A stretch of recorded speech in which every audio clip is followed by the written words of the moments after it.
이번에 세 번째 장면으로 넘어가겠습니다. 다시 땅으로 돌아왔죠. 근데 세 번째 장면은 굉장히 빨리 넘어가요. 근데 영화로 보면은요, 그 액션 영화 팍 넘어가는 식으로 세 번째 장면이 넘어가면 어떻게 되냐면은 연이어서 일어나는 네 건의 참사예요. 사단이 허락을 받았으니까 사단이 그 뜸들이면서 하겠어요? 우리의 대적 사단은 매우 신속합니다. 그리고 매우 빨리 쳐들어와요. 우리가 뭐 정신 못 차리게 눈 깜짝한 사이 쳐들어옵니다. 한 박 당하는 그거예요 지금. 근데 이 공격이 재밌는 게 두 차례는 테러 공격이고 두 차례는 자연재해예요. 자 보세요.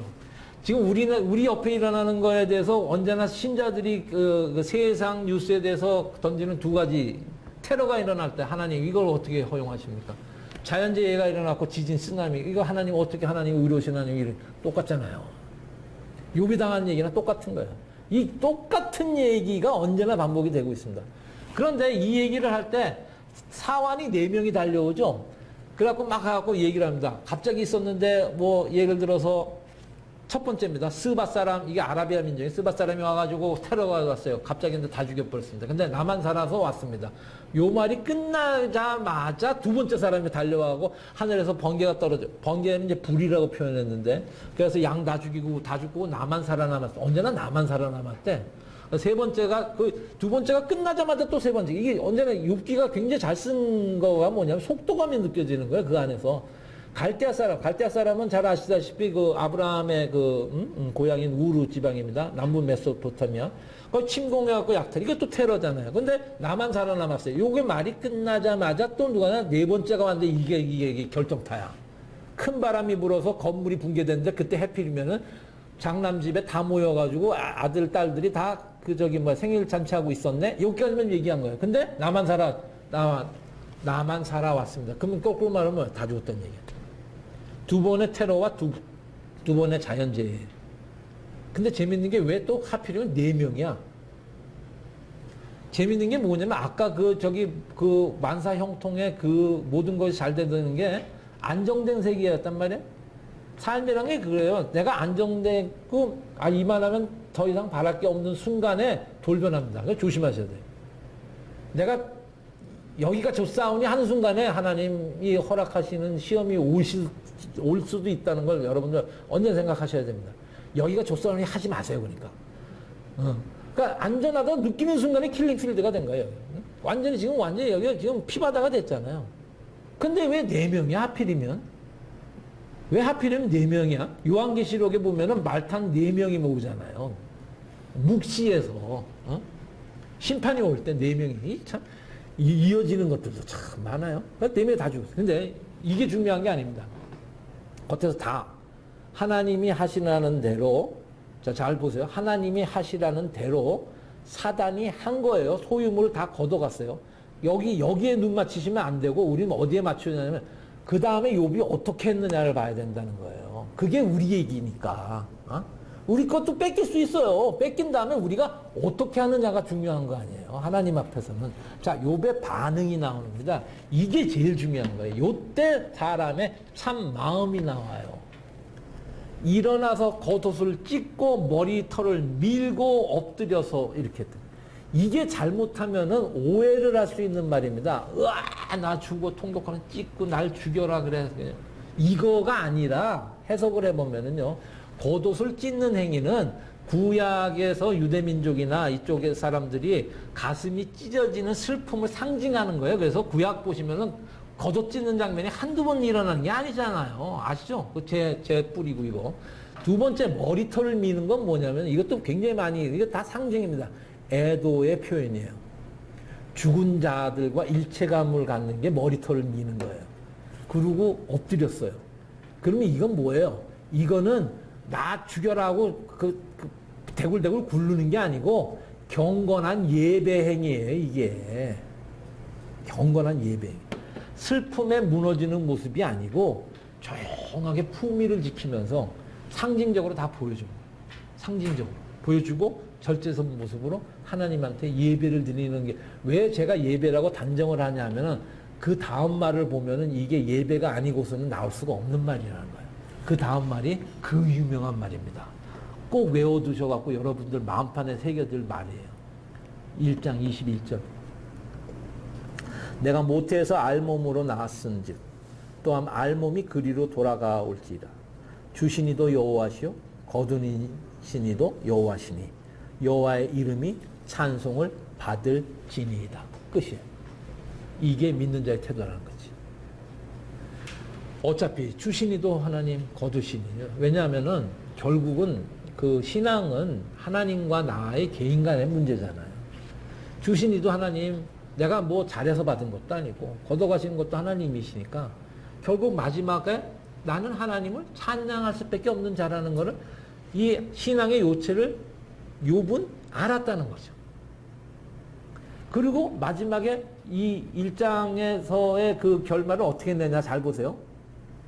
이 모든 일에, 그쵸? 22절. 이 모든 일에 욥이 범죄하지 아니하고 하나님을 향하여 원망하지 아니하더라. 끝이에요. 누가 이겼어요? 욥이 이겼잖아. 하나님이 이겼잖아요. 그쵸? 그러니까 뭐라 그랬어요? 그 사단이 요거 다 걷어가면 하나님을 갖다 빡빡대고 욕할 걸 이랬잖아요. 근데 욥은 했어요, 안 했어요? 안 했죠. 끝났어야 되잖아요. 그러면 여기서 끝이 나야 되는 거잖아요. 끝이 나야 되는 게 우리 생각이라는 소리지. 그죠? 이제서부터 욥기가 신비의 수수께끼로 들어가는 순간이 바로 여기서부터 시작됩니다. 우리의 그 인간적인 이론으로 보면은 100번 양보하더라도 여기서 끝이 났어야 되는 거야. 하나님은 우리의 모든 걸 뛰어넘으시는 그 다음 얘기를 필요하죠. 대충해서는 안 되는 거예요. 왜? 이 이야기가 대충해서 끝날 싸움이면 버리시지도 않으신 거예요, 하나님은. 이 이야기는 끝까지 가봐야 되는 이야기라는 소리예요. 그러면은 앞으로 당할 욥의 고난은 우리의 상상을 초월하는 고난을 당하실 거고, 그러면 그 욥이 나중에 이거를 견뎌내면은 하나님은 상상을 초월하는 하나님의 영광을 받아낸다는 얘기예요. 그러니까 욥기가 여기서 모든 것을 세워가지고 마지막으로 남는 구약의 어마어마한 책으로 남는 이야기가 여기서부터 시작됩니다. 우리로서는 도저히 이해할 수 없는 욥기 무서운 책입니다. 왜냐? 이거는 거꾸로 적용이 되면 이게 내 얘기가 될 수 있는 얘기이기 때문에 무서운 거예요. 이제서부터 무서운 얘기가 시작이 됩니다. 반복되는 거예요. 이게 미치는 게 뭐냐면은 여기가 끝인 줄 알았는데 또 떨어져. 여기가 끝인 줄 알았는데 또 떨어져. 이게 이제 욥은 이 이야기에 반복되는 천상회예요. 2장 1절서부터 7절. 근데 재밌는 게 하나님이 두 차례나 욥을 내 종이라고 부릅니다. 내 종이라고 부르는 게 별로 안 나와요. 모세를 내 종이라고 부르셨고, 근데 욥기에서 내 종이라고 두 차례 부르시고 2장 3절 보십시오. 천상이 똑같이 벌어져서 사단 또 왔어. 그래가지고 사단한테 말씀하십니다. 네가 나를 네가 나를 충동하여 까닭 없이, 여기 모든 답이 다 나왔어요. 네가 나를 충동하여 까닭 없이 그를 치게 하였어도, 이거였네요. 욥기의 모든 고난의 원인은 네가 나를 충동해서 까닭 없이 그를 친 거예요. 근데 결국 하나님이 허락하신 거예요. 그럼에도 그가 여전히 자기의 온전함을 굳게 지켰느냐, 이걸 원하시는 거 아니에요. 그죠? 그 욥이 승리한 거잖아요. 그죠? 그런데 사단이 또 걸고 넘어진 거라. 2장 5절입니다. 이제 주의 손을 펴서, 그 다음 뭐 여러 가지 얘기를 많이 해요. 뭐 어쩌고저쩌고 얘기하면서. 그의 뼈와 살을 치소서 그리하시면 틀림없이, 사단도 이번에 틀림없이, 원래 그 내기에서 지네들이 항상 많이 하는 애가 두 번째는 틀림없이 보면 내가 이긴다. 틀림없이 주를 향하여 욕하지 아니하겠나이까. 여기 굉장히 주제가 나오는데, 사단이 제가 아까 말씀드린 대로 소유와 존재가 다르다는 걸 분명히 아는 거예요. 사단은 굉장한 대적이에요, 우리한테. 사람의 존재가 소유보다는 훨씬 더 중요하다는 걸 아는 거예요. 그러니까 실존이 더 중요하다는 건 아니에요. 이 세상 철학에서도 이건 밝혀진 바예요. 그러니까 실존이 중요한 거지 소유가 중요한 게 아니라 오늘 실존으로 가봅시다, 이렇게 되는 거예요. 그러니까 욥의 몸과 영혼을 공격하단 말이에요. 실존으로 가봅시다. 자, 복음 번영 복음이나 번영 신학에서, 그러면 예를 들어서 그 소유가 없어지고 실존에 있어서 병 낫는 거, 그 치유 복음하고도 똑같은 거예요. 병 낫는 게 그렇게 중요한 건가요? 병 낫는 거 그렇게 중요한 게 아니에요. 제일 중요한 건 내가 끝까지 하나님과 관계를 유지가 하고 있느냐가 중요한 거지. 병 낫고 배신하면 뭐야? 그죠? 그럼 병 안 낳고 해서 안 낳으면 배신할 거예요? 그게 아니잖아요. 그러니까 실존을 치더라도 우리는 끝까지 남아있어야 된다는 얘기예요, 이건 또. 그러나 하나님이 허락하신, 그러니까 다시 2장 6절에서 허락하실 밖에 없는 게 뭐냐면은 이 문제가 몇천 년 이후에 겪는 우리 문제가 똑같이 적용이 될 것이네 끝까지 가보셔야 할 수밖에 없는 이유가 여기 있는 거예요. 내가 그를 네 손에 맡기노라. 다만 그의 생명은 해하지 말지니라. 왜? 이게 해면 안 돼. 욥이 죽으면 안 돼. 욥이 죽으면 판의 결과가 안 나오잖아요. 그죠? 욥이 끝까지 살아있어야 되는 이유가 바로 여기 있는 거예요. 그 고난을 결겨내는 이유가 뭐냐면 이 판의 끝을 보여줘야 되는 이 의무는 누구한테 있냐? 욥한테 있고 거꾸로 얘기하면 우리한테 있는 거예요. 그죠? 우리한테 있는 고난은 우리는 끝까지 보여드려야 될 의미가 있는 거예요. 자, 그래서 7절 보면은 사단이 욥을 쳐서 그의 발바닥에서 정수리까지, 그러니까 뭐 온몸을 종기가 나게 하니라. 몸에 뭐 나신 분은 아시죠? 이게 얼마나 힘든 건지. 아주 힘듭니다. 대상포진서부터 시작해갖고 많아요. 이런 것들. 근데 그래서 욥이 이제 질문을 합니다. 이게 뭐냐면요. 하나님이 충격적으로 동일하신 거예요. 그러니까 내가 참 이게 이제서부터 여러분들은 내가 생각하는, 내가 이해하는 거에서부터 이제 그걸 놓으셔야 돼. 그래야지 욥기를 정확히 읽으시고 편안하게 읽으실 수 있어요. 내가 여태까지 생각해갖고 이성적으로 생각해갖고 이해가 되는 건 다 놓으세요. 이 순간서부터는. 여기서부터는 이해가 안 됩니다. 어떻게 하나님이 두 번째까지 동일하셨느냐? 이해가 안 돼. 그러면 이제 갈등이 생겨요. 그러지 마시고 다 놓으세요. 하나님 나름대로 이유가 있으시겠지 하고 가보세요. 일단은 여러분들 얘기가 아니니까, 욥의 얘기니까 따라가 보십시오. 근데 여러분들 얘기가 될 때는 욥의 얘기에서 끄집어 오시면 돼요. 자, 우리는 일단 가봅시다. 하나님의 영광이 드러나려면 더 온전하고 깊은 순종이 필요한가? 이게 질문이겠죠. 대답은 그렇습니다. 하나님이 대충 끝나실 얘기가 아니라 끝까지 가실 거면은 그만한 이유가 있으신 거고, 끝까지 가실 경우에는 그 마지막에 얻는 결과물에 대한 영광도 그만큼 크다는 거죠. 우리가 무어간데 하나님 영광에 참여할 수 있는 기회가 도저히 몇 번이나 되겠어요. 이건 그래서 욥기라는 게 모두의 얘기가 아니라는 걸 아셔야 됩니다. 욥과 비슷한 고난이 여러분들 모두한테 다 온다고 생각하지 마세요. 특별한 자한테만 갑니다. 그래서 그 의문을 갖는 거지. 이제서부터는. 특별한 얘기가 밝혀지니까. 자, 그래서 욥이 어떻게 됐느냐? 아주 나락으로 떨어진 거예요. 2장 8절에 제 가운데 앉아서 이렇게 되잖아요. 제 가운데 앉아서 깨진 도자기 파편으로 온몸을 긁더라 이렇게 나오잖아요. 그게 다 의미가 있네요. 제 가운데가 뭐냐면 쓰레기 소각장이에요. 이게 지옥을 상징하는 이미지입니다. 예루살렘 바깥에 가면 개 하나 골짜기 고기에 그 소각장이 있어요. 쓰레기 버리는데 거기를 의미하는 거. 거긴 맨날 불이 타잖아요. 그죠? 그 신약 때 보면 예수님 할 때 그 얘기 보면은 계속 불이 타더라는 얘기가 나오는데 그게 지옥을 상징하는 이미지예요. 거기 앉아서 벅벅 긁는 걸로 보시면 되는 거예요.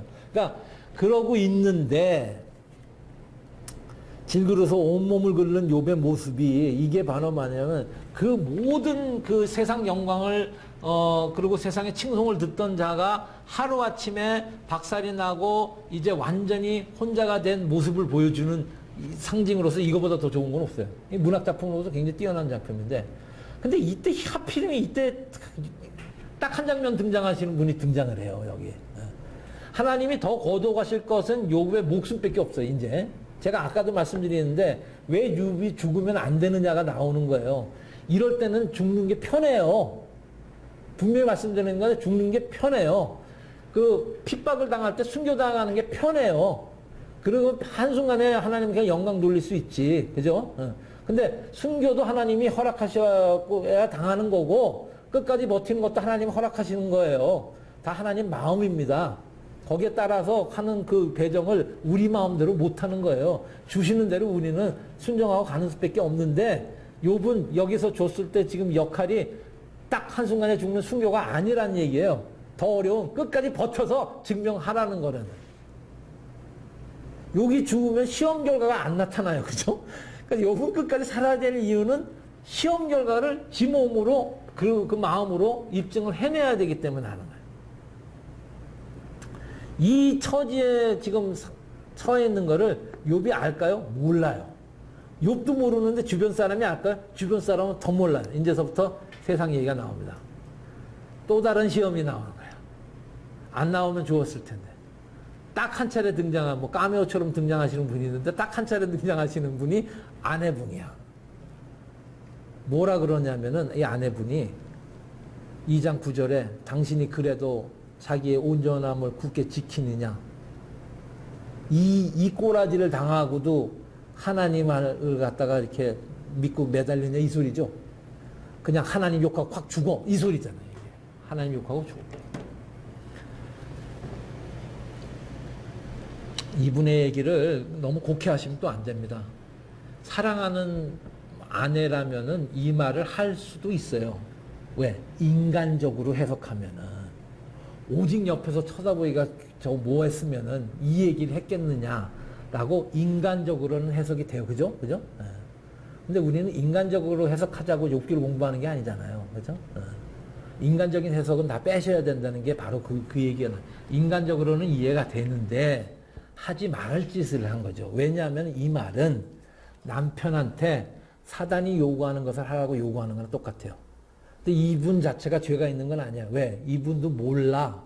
이게 이 돌아가는 얘기가 어떻게 돌아가는지 몰라. 그래갖고 자기가 사단한테 요구하는 똑같은 거를 제 남편 하는 거는 이분도 몰라요. 사단한테 이용당할 때 이렇게 이용당해요. 자기도 몰라요. 그러니까 조심하셔야 돼요. 그러니까 동기야 어떻든 결국 결과는 뭐가 됐냐면은 무서운 유혹의 대변인이 된 거잖아요. 그죠? 근데 왜 하나님을 욕하고 죽으래? 인간적으로는 얘기가 되지만은 이러면 안 된다는 얘기죠. 그래서 이 사람을 이 불쌍한 여인네요. 제가 볼 때는 와이프로서는 이게 나도 이해가 가는 거예요. 그러니까 오직 했으면인데 평가는 이렇게밖에 못 받죠. 아우구스투스 우리 성 어거스틴이 아우구스티스누스는 마귀의 협조자라고 이 와이프를 규정을 하고 우리 존 칼빈 족자도 사단의 도구라고 그래. 근데 이 말이 틀린 게 아니란 거지. 그러니까 힘든 거예요. 그러니까 유혹에 이런 거를 했을 때 분별한다는 게 얼만큼 힘든가가 이제 나오는 장면인데, 물론 주의가 영적 전쟁을 할 때 가장 쉽게 들어오는 루트가 주의라는 건 아시죠? 네, 주의가 많이 뚫립니다. 그때 뚫렸을 때 어떻게 반응하는 게 더 중요해요, 사실은. 뚫리는 건 몰라서 뚫려갖고 돌았는데 내가 이게 영적 전쟁이라는 거를 알면은 반응을 잘 하셔야 돼요.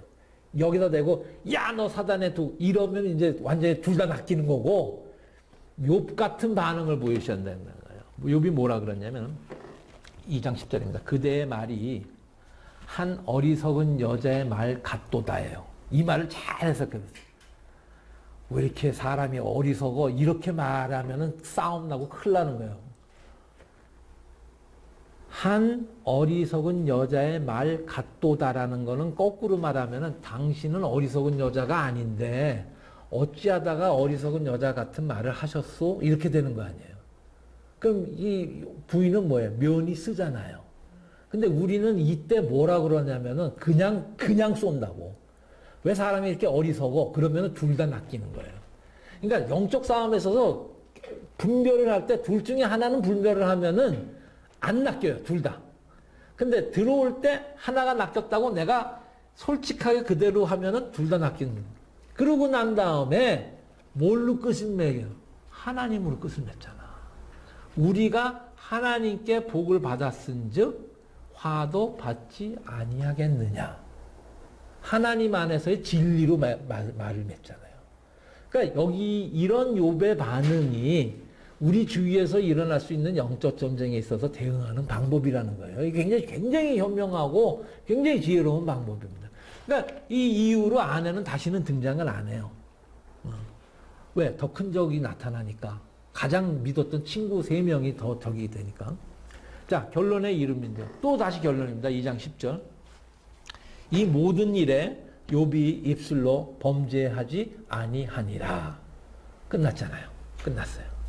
그럼 우리는 여기서 내가 100번 양보해서 처음은 내가 양보했다. 근데 두 번째도 존재까지 쳤는데 욥이 시험을 통과했으니까 이제는 하나님도 이제 여기서 끝을 내줘야지 라는 게 내가 100번 생각 양보해서 난 결론이에요. 근데 여기서부터가 시작이라는 거예요. 욥은 시험에 통과했음이 확인이 됐어요. 어떤 의미에서는 시험이 끝난 거예요. 근데 하나님 반응은 더 재밌는 게 뭐냐면은 그러나 지금부터 하나님은 38장 욥기 궤 끝나는 거기까지 다시 말씀하실 때까지 이런 방구도 말씀을 안 하신 거예요. 선고유예죠? 선고유예란 말이에요. 근데 선고유예인데 이미 우리는 판결을 알아요. 욥이 의인이라고 하나님께 말씀해요. 그 중간에 일어날 일들을 다 보여주실 수밖에 없기 때문에 욥의 고난을 지금서부터 3장서부터 38장까지 허용하시는 거예요. 왜? 여기서부터 이제 우리가 관계라는 게 뭔지, 교회에서 일어나는 일이 뭔지, 이게 다 세 친구하고의 논쟁에서 다 보여주니까. 그걸 보여주려면 미안하지만은 좀 더 버텨라. 이 방법밖에 없는 거예요. 그럼 욥이 버텨서 친구들하고 말도 안 되는 싸움을 함으로 인해서 우리는 뭐 얻어놨느냐? 우리한테 일어나는 일들에 있어서 해답을 다 얻어낸 거야. 아, 이미 이러이러한 일들이 이렇게 하는 거야. 뭐 안 하면 안 되는 거, 뭐 하지 말아야 될 것, 이런 것들이 다 나오는 거야, 이제서부터. 세 친구와의 논쟁이 바로 그겁니다. 물론 우리 눈에는 하나님이 잔인하게 보이시겠지만은 결국 그걸로 인해서 모든 것을 합력해서 선을 이루기 위해서 이제서부터 하나님은 침묵하시는 거예요. 미치는 거죠. 퀘스천마크가 3개 찍힌 거예요. 욥은 모르니까 이제서부터 시작이 되는 겁니다. 자, 우리 시대 그리스도인들은 욥기를 어떻게 읽어야 하는가 해야 대한 문제입니다. 이게. 첫째, 욥기는 매우 극단적인 책입니다. 아까 제가 말씀드렸죠. 욥기의 고난이 우리 모든 사람한테 이 비슷한 고난이 일어나리라고 생각하실 필요는 없어요. 이게 어떻게 보면은 위안이 되기도 하지만은 어떻게 보면은 소위 말해서 국가대표에 발탁 안 된 걸로 땅을 치시는 분도 계실 거예요. 이게 무슨 말이냐면은 하나님이 사랑하는 사람들, 특별한 사람들한테 허락하는 고난이라는 거예요, 이게. 욥기는 일반적인 고난에 관한 책이 절대로 아닙니다. 그래서 일반적으로 다 그냥 적용하지 마세요. 하나님이 자신의 친구들을 대하시는 방식에 관한 책이에요. 자기의 친구라고 특별히 꼽은 자들, 하나님이 쓰실 자들, 하나님이 이 자들을 통해서 하나님의 영광을 드러낼 자들. 그래서 순교도 원한다고 아무나 당하는 게 아닙니다. 하나님이 택한 자들만, 하나님의 영광을 돌려주는 자들만 순교할 수 있는 거예요. 그러니까 욥기는 이게 특별한 얘기예요. 특별한 걸 또 예표하기 위한 얘기고, 그러면서 일반적인 얘기도 깔고는 있어요. 그렇지만 똑같은 얘기가 벌어진다고 생각하시고 뭐 지레 겁먹을 필요는 없는데, 욥기라는 것은요, 잘 한번 우리가 이걸 해석을 한번 분석을 해봅시다. 욥기의 고난은 우리가 일반적으로 살고 있는 모두의 삶보다도 훨씬 큰 얘기고, 훨씬 깊은 얘기고, 그로 인해서 이루어질 성취도 훨씬 깊고 큰 성취예요. 이게 보통 사람들한테 이 중간에 이렇게 나오면 거기다 다 나가 떨어질 얘기거든요. 근데 이 욥이라는 자가 끝까지 해냈다는 거는 이 자가 이뤄낸 성취가 가리키는 것이 있다는 거예요. 훨씬 더 깊은 얘기가 있다는 거지. 그러니까 극단적인 상황이 벌어진 거고, 그런 극단적인 상황에서 욥은 실제로 훨씬 자기도 극단적인데 그거보다 훨씬 더 극단적인 분의 것을 갖다가 보여주는 그림자라는 거예요. 대충 아시겠죠? 욥은 그래도 사람이잖아. 죄 없는 하나님이 사람 몸으로 와서 이거보다 더한 짓을 당했다 그러면 어떡하려나. 이거 뭘로 대답하겠냐는 거예요. 하나님 미쳤다고 왜 그 짓을 했냐는 거예요. 그 얘기에 대한 그림자라는 얘기예요. 부활하셔가지고 그리스도가 엠마오에서 친구들한테 한 말 있죠. 성경에 있는 모든 이야기들, 구약에 있는 모든 이야기들 누구 얘기냐? 내 얘기다. 이게 내 얘기야. 흠도 없으시죠? 죄도 없으시죠? 그건 하나님이시니까. 인류 역사에 있어서 가장 크신 분이잖아요. 하나님이 사람의 모습을 입고 오셨으니까. 거기에 대한 그림자가 욥이에요. 인간보다 크고 자신의 모든 영광을 퍼주셨잖아요. 왜 하나님인데 안 해도 될 짓을 하신 거 아니에요. 육신이 되셔서 십자가에서 그것도 뻘거벗겨가지고 온갖 수치 다 당하죠. 모욕당하시죠. 나 같으면 거기서 한 방에 해결했겠는데 이게 사람 마음이잖아요. 근데 참고 끝까지 버텨내시고 그거 다 당해내시고 거기에 대한 그림자예요. 욥은 그래도 하면서 욕이라도 몇 번 했어요. 근데 그리스도께서는 그것도 안 하신단 말이야. 그러니까 훨씬 더 큰 거에 대한 예표를 하시는 거예요. 십자가에서 왜 처절했냐면은 그 사역하시는 동안 하나 붙잡고 가신 분 아니에요. 그래도 나는 하나님 아버지하고 그래서 나는 교제를 한다. 하나님 아버지의 그 모습이 나로 인해서 하니까 나는 언제나 교제를 하는 상황에서 지내시다가 십자가에서 그게 안 되잖아.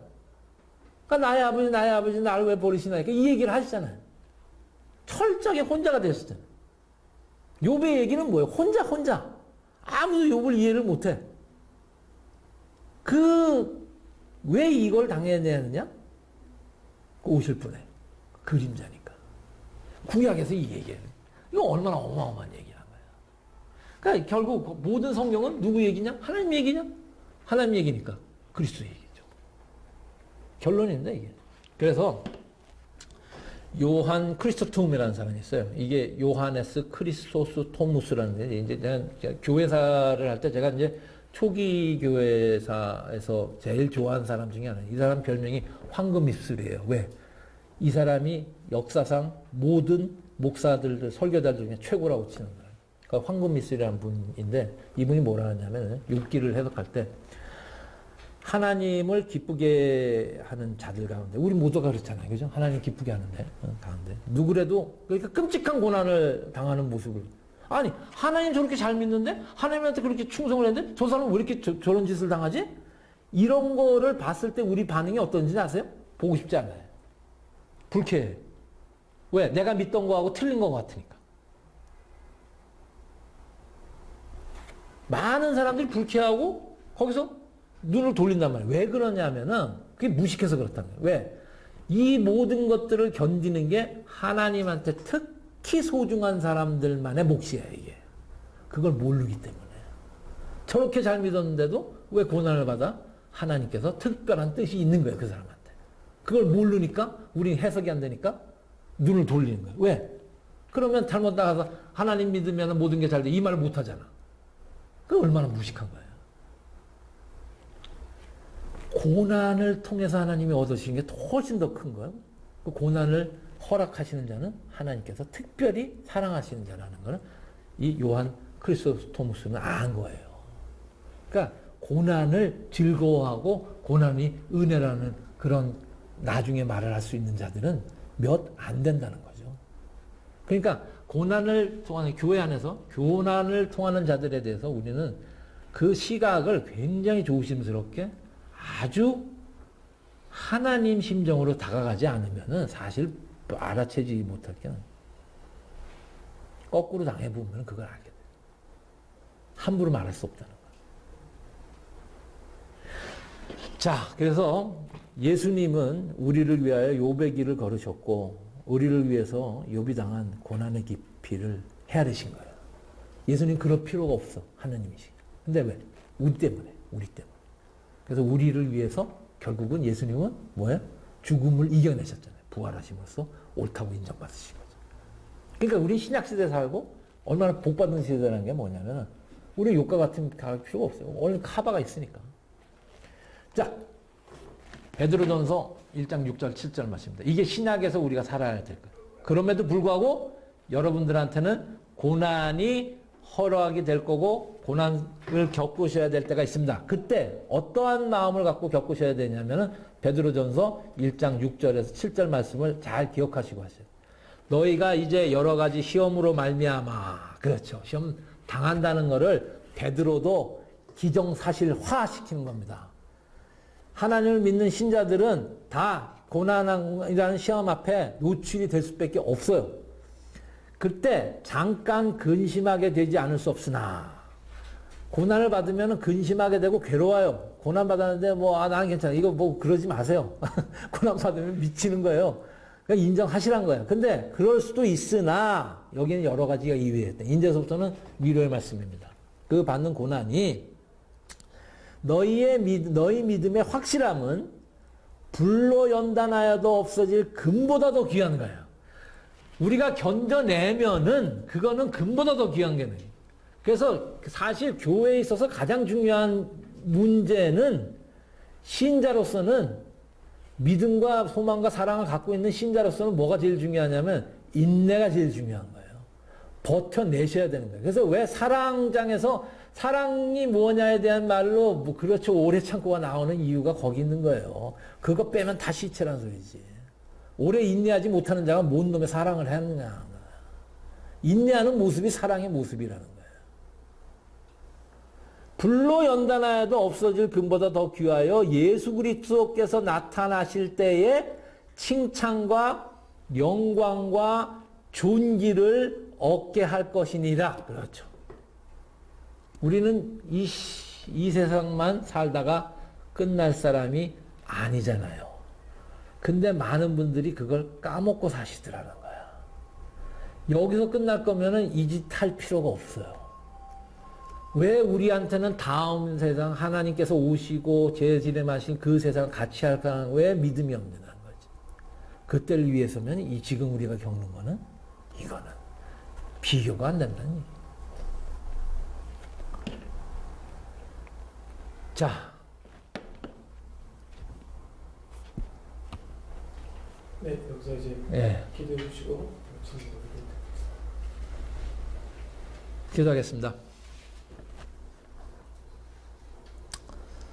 하나님 아버지 감사합니다.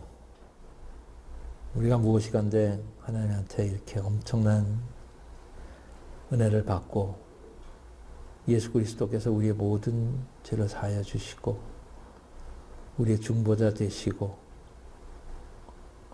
우리를 의롭다 칭해 주시고 우리를 주의 자녀라고 부를 수 있도록 해주셨나이까.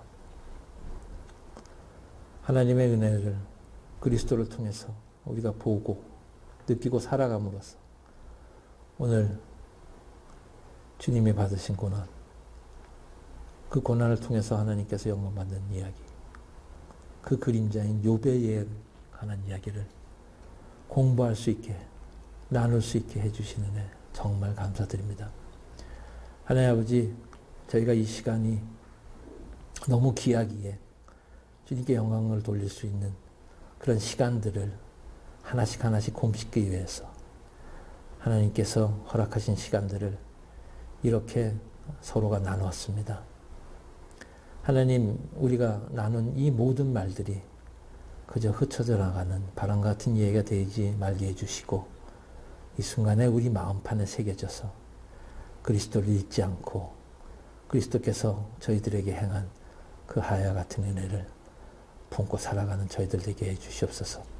욥기에 관한 첫 번째 강의 이것을 마무리하고 또 이제 다음 강의를 기대합니다. 성도님들 지켜주시고 참여하신 분들 다시 새해 먹고 다시 새로 모이는 이 시간에 하나님께서 또 우리에게 은혜 주실 것을 기대합니다. 감사드립니다. 이 시간 이끌어주신 하나님께 영광과 찬송을 드리며 모든 말씀 주 예수 그리스도 이름으로 기도드렸습니다. 아멘. 감사합니다. 감사합니다.